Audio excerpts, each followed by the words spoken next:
This is the WOLFBOX MF60 compressed air duster. Look at this thing. Company sent me this product to check it out and make a video for it, so let's do it. Inside the package, you are going to get the instructions manual.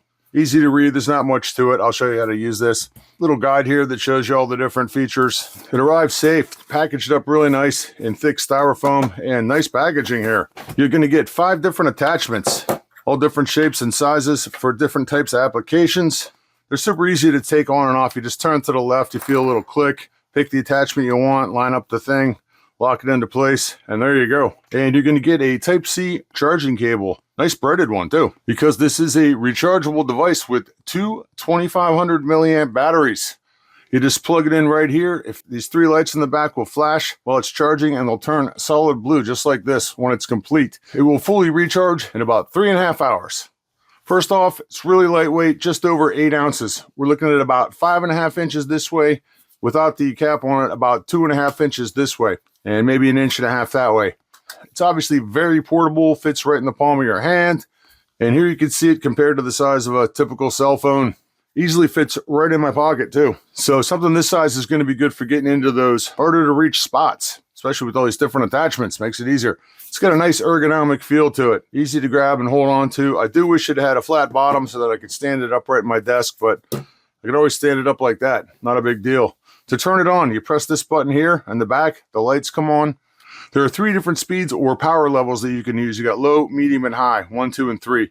I'm mostly a full blast kind of guy, but I can see where there are definitely going to be scenarios where you need a slower airspeed, you know, where maybe you're working on delicate electronics, stuff like that, and you don't want stuff blowing all over the place. Makes sense. But of course, you're going to need higher speeds for other things, so it's all there.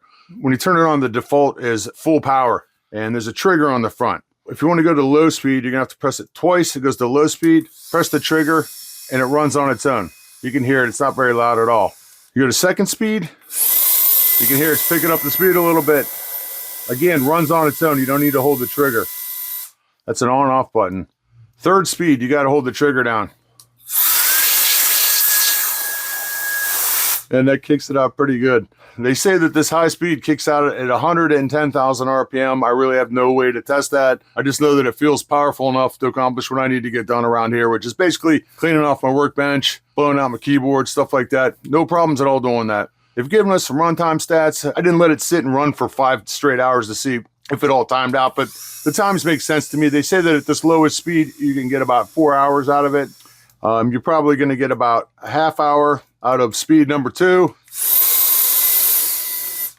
And they say that on full speed, number 3, you're going to get about 19 minutes of constant use in full blast mode. There you go. A rechargeable 3-speed air duster like this would be great for all kinds of scenarios, from cleaning off windowsills and other stuff around the house, to cleaning out PCs or keyboards, appliances, your car, a tent. You can take it camping, blow up inflatable rafts. I work on guitars, and this is great for cleaning debris out of the electronics cavities of guitars. I use these things all the time. All kinds of stuff. Very nice.